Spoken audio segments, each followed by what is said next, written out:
ప్రభుత్వంతో మాట్లాడి ఈ రోజున మేనిఫెస్టోలో వచ్చేది కాదు 30 తారీఖున నేను మీ గొంతుని పిఠాపురం నుంచి నేను పోటీ చేస్తున్నాను. నా గళాన్ని వినిపిస్తాను. మీ కష్టాలకి, మీ నష్టాలకి, రైతు పెట్టే కన్నీరికి, సాగునీరికి, ఉపాధి అవకాశాలకి, యువతకి ఉపాధి అవకాశాలకి, మహిళలకి సంరక్షణకి, మహిళలకి ఉపాధి అవకాశాలకి ఏదైనా సరే నేను మీకు జనసేన పార్టీ అండగా ఉంటుంది. మన తెలుగుదేశం భారతీయ జనతా పార్టీతో కలిసి ఉన్న కూటమి ప్రభుత్వానికి నేను సగటు మనిషి గొంతు జనసేన అసెంబ్లీలో వినిపిస్తాను. అలాగే భవన నిర్మాణ కార్మికులు నేను మీకు మాటిస్తున్నాను. ఇక్కడి నుంచి ఈ రోజున వైసీపీ ప్రభుత్వానికి మొట్టమొదటిసారిగా గళమెత్తింది భవన నిర్మాణ కార్మికులు. నా దగ్గరకు వచ్చారు. 30-40 మంది దాకా చనిపోయాం. ఇసుక దోపిడీ జరుగుతూ ఉంది. ఇసుక దొరకట్లేదు. మాకు పనులు లేవు. మా ఆకలితో మటమటమట్లాడిపోతున్నాం, అలమటించిపోతున్నాం. అంటే నాకు తెలియదు. 2 చోట్ల ఓడిపోయి నేను అసలు జనం వస్తారో లేదో నాకు తెలియదు. నన్ను నమ్మారో లేదో నాకు తెలియదు.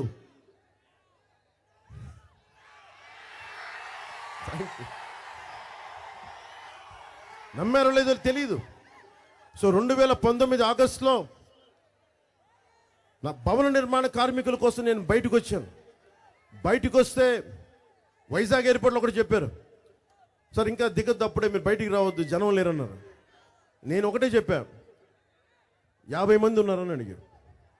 50 మంది మన వాళ్ళు ఉన్నారా అని అడిగారు. 50 మంది ఉంటే చాలన్నాను. నాకు సంఖ్యతో బలం సంబంధం లేదు. నాకు గుండె బలంతో ఉన్న పట్టుమని 10 మంది ఉంటే చాలు, నేను నడిపేస్తాను. రోడ్డు మీదకి వెళ్ళి వైజాగ్ సెంటర్లో దిగ్గానే ముందు 1000 మంది ఉన్నారని చెప్పారు. అది 10,000 మంది అయ్యారు. చూస్తుండగా 25,000 మంది అయ్యారు. కొద్దిసేపట్లో 50 లక్షన్నరకి వెళ్ళిపోయింది. ఒక మానవ సునామీ వచ్చింది. అంటే జనసేన నిలబడితే ఎంత నమ్మకం ఉందో ఓడిపోయిన 6 నెలలకే నాకు అర్థం చేశారు. ఆ రోజు అందరూ చెప్పారు, అన్న మేము తప్పు చేశాం, నీ వెంట నిలబడలేకపోయాం, ఈసారి నిలబడతామంటే నేను ఒకటే చెప్పా, మీరు నిలబడకపోయినా నాకు తెలుసు మీ కష్టాలు. వకీల్ సాబ్లో చెప్పాను, వారు నిలబడకపోయినా నేనైతే నిలబడతాను. అది సినిమా డైలాగ్ కాదు, అది నా గుండె లోతులోంచి వచ్చింది. నేను 2 చోట్ల ఓడిపోయినా ఎందుకు నిలబడి ఉన్నానంటే నేను లోక్నాయక్ జయప్రకాష్ నారాయణ స్ఫూర్తిగా తీసుకున్న వ్యక్తిని, అలాగే షెగువరాయణ స్ఫూర్తిగా తీసుకున్న వ్యక్తిని, ఒక నాని పాల్కీవాలా, ఒక బాబాసాహెబ్ అంబేద్కర్, చాలామంది మహానుభావులు స్ఫూర్తినిస్తే సినిమాల్లోకి రాకముందు నాకు సినిమా గురించి తెలియదు. నాకు మన పెద్దలు ఇక్కడ కిర్లంపూడిలో ఉండే పెద్దలు కూడా అంటూ ఉన్నారు, సినిమా నటులకి ఏం తెలుసని.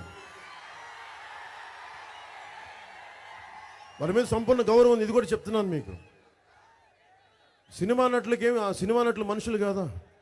సినిమా నటులకి ప్రేమ ఉండదా? సినిమా నటులకి సామాజిక బాధ్యత ఉండదా?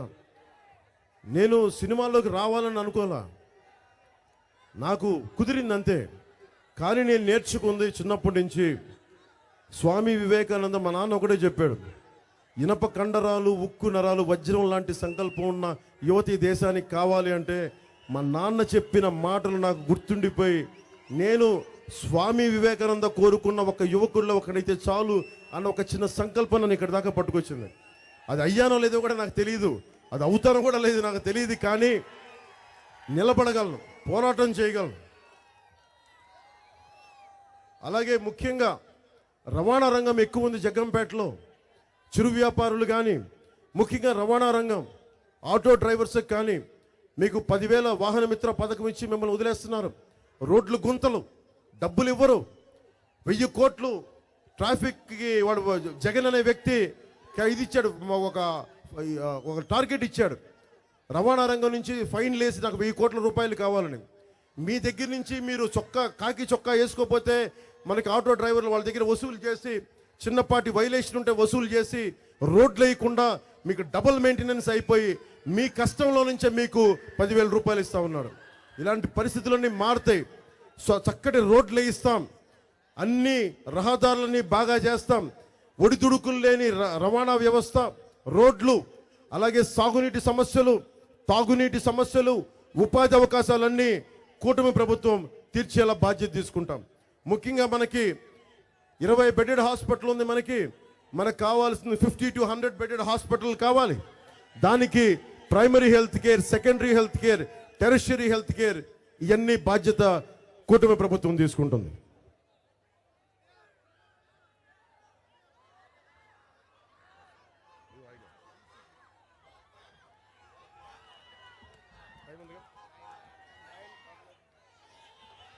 మనల్ని ఎవరు ఆపలేరు. మనకి వచ్చిన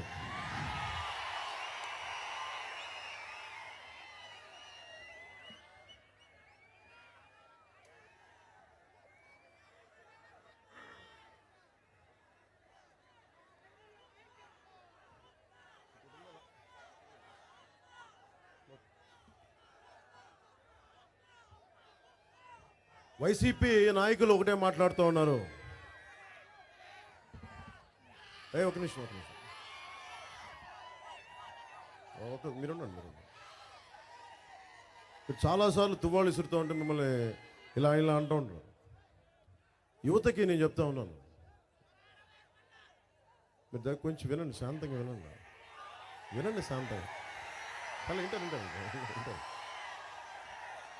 చాలాసార్లు నేను పార్టీ పెట్టినప్పుడు కొత్తల్లో ఎందుకు మీ వాళ్ళంతా బైకుల సౌండ్తో చంపేస్తూ ఉంటారని నేనేం చెప్పానంటే, అది శక్తి కేంద్రీకృతమై ఉంటుంది. యువతలో శక్తి ఎలా ఉంటుందంటే సల కాగుతూ ఉంటుంది.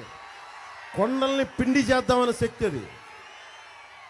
ఉపాధి కల్పించక, స్కిల్ డెవలప్మెంట్ కల్పించక, ఏ పని చేయకపోతే ఏం చేస్తారు? వాళ్ళ బైకులోనే చూపిస్తారు ప్రతాపం అంతా. అందుకని మీకు నేను దగ్గరుండి బాధ్యత తీసుకొని ఆంధ్రప్రదేశ్ యువతకి, మన తెలుగు యువతకి నేను దిశానిర్దేశం నేను చేస్తాను. బాధ్యత గల యువత ఉంటే ఎలా ఉంటుందో 2047లో ప్రధానమంత్రి మోదీ గారు కోరుకుంటున్నారు, సూపర్ పవర్ కావాలి ఇండియా అని. సూపర్ పవర్ కావాలంటే ఎలా అవుద్ది? మన వైసీపీ నాయకులుగా కొండల్ని తొలిచేస్తే అవ్వదు, రోడ్డు పైన కాలువలు వేసిన మట్టిని తోలుకెళ్తే అవ్వదు. మీరు మానవ ఖనిజాలు, మీరు మానవ ఖనిజాలు. మీలో ఉన్న శక్తిని బయటకు తీసుకురావాలి. మీలో ఉన్న ఒక బలమైన స్కిల్ని బయటకు తీసుకురావాలి. లేదంటే మీ కోపం అంతా బైకులు చూపించి వెళ్ళిపోతారు, లేదంటే తువ్వాళ్ళు ఇసిరేస్తారు, దండాలు పెడతారు, హారతులు వెలిగిస్తారు. దానివల్ల నా అహంకారం సాటిస్ఫై అవుద్దేమో నాకు తెలీదు, నాకు అది లేదు. మీరు చొక్కాలు తీసేసి ఇసిరేస్తారు. కానీ మనకు కావాల్సింది మీ భవిష్యత్తు బాగుండి, అన్యాయం చేసేవాడి మీద తిరగబడి చొక్కా ఇసిరేసి ఏంట్రా మాట్లాడుతున్నా, అది కదా దమ్ము యువతకి, అది కదా మజా. వైసీపీ నాయకులు అడుగుతూ ఉన్నారు, వైఎస్ జగన్ చెప్తా ఉన్నారు, మీరు ఎలా నిర్మిస్తారు ఇవన్నీ, ఎలా ఇస్తారు ఈ పథకాలంటే, వైఎస్ జగన్కి ఒకటే చెప్తున్నా, కిర్లంపూడి సభ నుంచి భవన నిర్మాణ కార్మికుల సంక్షేమ నిధి నుంచి డబ్బులు ఎక్కడికి వెళ్తున్నాయి మీకు చెప్తున్నా. భవన నిర్మాణ కార్మికులు సంక్షేమ నిధి నుంచి 450 కోట్లు పక్కకు తీసి మళ్ళీ మీకే పెంచాడు. జాతీయ ఉపాధి హామీ పథకం నుంచి దాని డబ్బులు దారి మళ్లించాడు. చివరికి చిన్నపిల్లలకి ఇచ్చే చిక్కీలో కూడా 65 కోట్లు దోచేశారు.